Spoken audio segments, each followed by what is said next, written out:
We didn't understand the concept of what this remote world was, right? When we started this business in 2017, it was just us having a business where we didn't have to clean houses. Yeah. And the remote term has been so huge over the last, I'm going to talk about the stats, 3 years.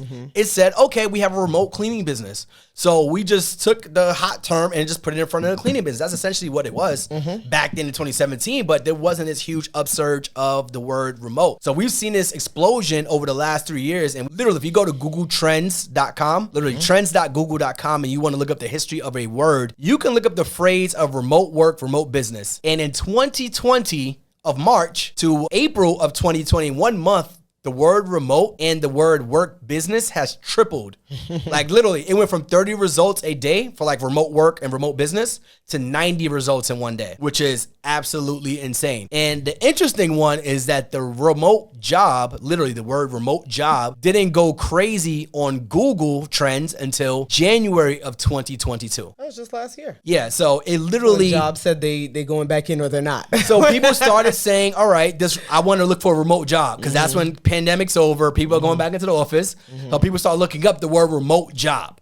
In 2022 of January, it went from 25 searches a day to almost 100 searches a day. So the term remote job, remote work, remote business has been more than quadrupled over the last 2-3 years. So we literally took that word remote and put it in front of cleaning business. And we're going to talk about what it looks like and what it entails too. Yeah, so remote cleaning business, what does that even mean? So essentially it means that you're offering cleaning services without being there. As we've always said before we put remote in front of it was we have a cleaning business where we do not do the cleaning. People always like, how is that possible? And it's actually not science. We didn't invent it now. We didn't invent it, but I would say that we have made it pretty popular. Yeah, definitely. For a lot of people or people that haven't considered it, for our students, for those that are following us. And so basically we have systems, we have automations and things in place to allow us to have a remote cleaning business and run our cleaning business from anywhere in the world because we do not do any of the cleaning. Yeah, and I definitely want to give a shout out to my man, Rohan. I got to shout him out.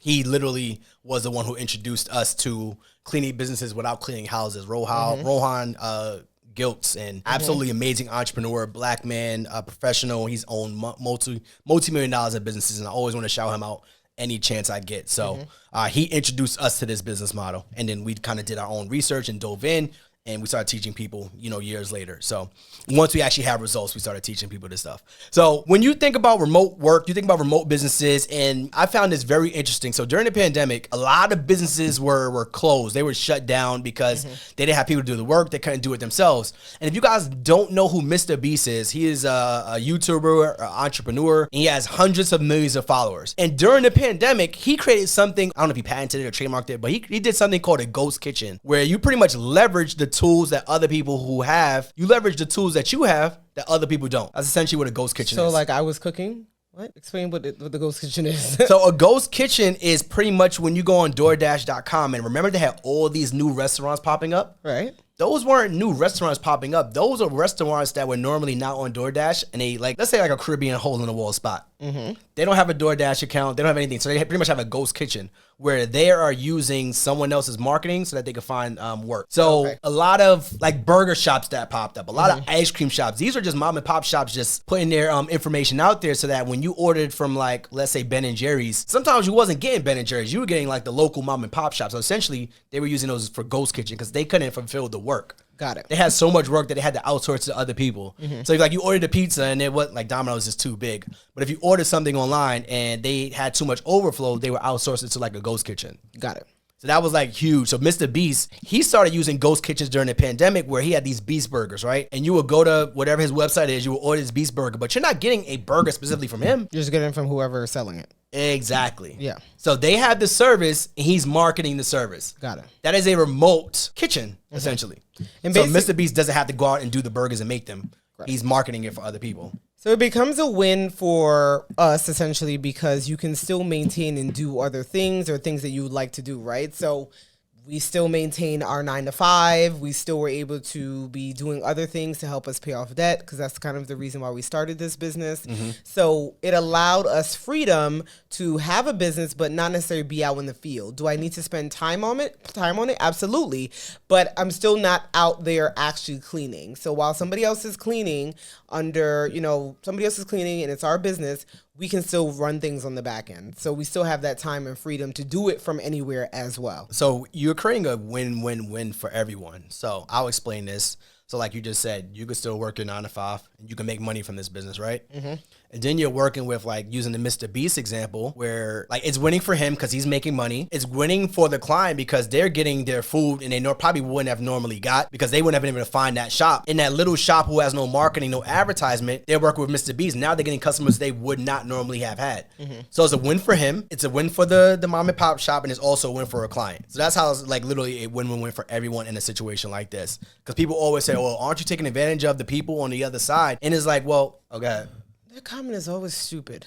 Like, what is something somebody said? I'm like, listen, we're not taking advantage because people want to be here, right? They want to do the work. We work as partners. And then also, they probably are bringing in more of an hourly rate than you, to be quite honest. They get paid really well. I have a master's, and some of their hourly rate can pass mine at times. So they get paid really well. So when people write those comments, I'm like, that's a misconception that people have, and that says more about you, like what you're thinking about how we're running it and the people that we're working with, because that's absolutely not the case. So. Yeah.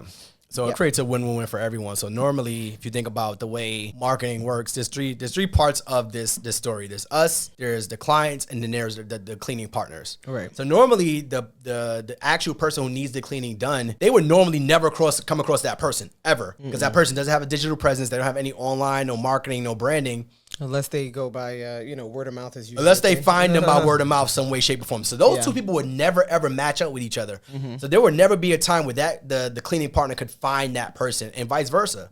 So there's mom and pop shops out there who are doing excellent work, but they don't have any of the digital presence to actually connect with the person. Or they just don't even know to be digital or like to do any of that stuff. They just know that they clean well. So it's like, head down, I know what I'm doing, and that's it. And that's what we find. And that's people that we partner with, because they're like, oh, well, yeah, I have my clientele, but I can always do more, and I can't really expand as quickly or as much as I would like to, because word of mouth can go but so far. That's a really good point. Yeah, I mean, that's the biggest thing. Like, you can start there probably, but how do I go past that ceiling? Getting them more work. That's another big win for them as well. It's like when you're working with these partners, like I'm going to keep using the Mr. Beast example, because that ghost kitchen I think is perfect, because that mom and pop shop would never get more clients. They're at the point where like, I need more clients. And if you could give me those more clients, I don't mind giving you a percentage of that, however you decide to do that. It's like the show we're watching, The Bear. What? The show we're watching, The Bear. The show we started last night. What happened? They need more clients. The restaurant. Oh, I'm like, are you watching it with me? So quick note. You want to talk about it? Yeah, and I'm sure you guys has watched it, because it's been a few weeks that people have raving about it. No. But if you're a TV person, I guess you've watched it. It's on Hulu. Hulu is called The Bear. We're only 3 episodes in, so we haven't. It's called seen The a Bear. lot. Yeah. You kind of like The Bear. I'm like, what? Sorry.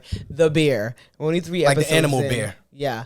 But essentially, it's that type of thing. A brother passed away, so our brother came back. He's a well-renowned chef. That's what we've gathered so far. And he's trying to bring the business back. And it's a little mom and pop shop in Chicago. And he's really trying to bring the business back. So if he had a girl comes to work there, and she gives the example, like, if we were using DoorDash, if we were using some of these things, we can bring in more money. We can get more exposure. So that's exactly what a contractor will operate as. Like, we have this. We know our food is good. I know I clean well, but I only have my regulars coming in, but how often the regulars ain't paying the bills at this point. So with that example, using The Bear, like you mentioned, they have the restaurant, they just don't have the clients, and they don't have the systems, they don't have the customer service. They just got a C on their door. So it's like they don't know how to figure out that part. And it's like, if I could just focus on this one thing, I can't focus on the customers, I can't focus on the acquisition, I can't focus on the marketing. If I could just focus on the food, which is what he's good at, he's like, everything else should work.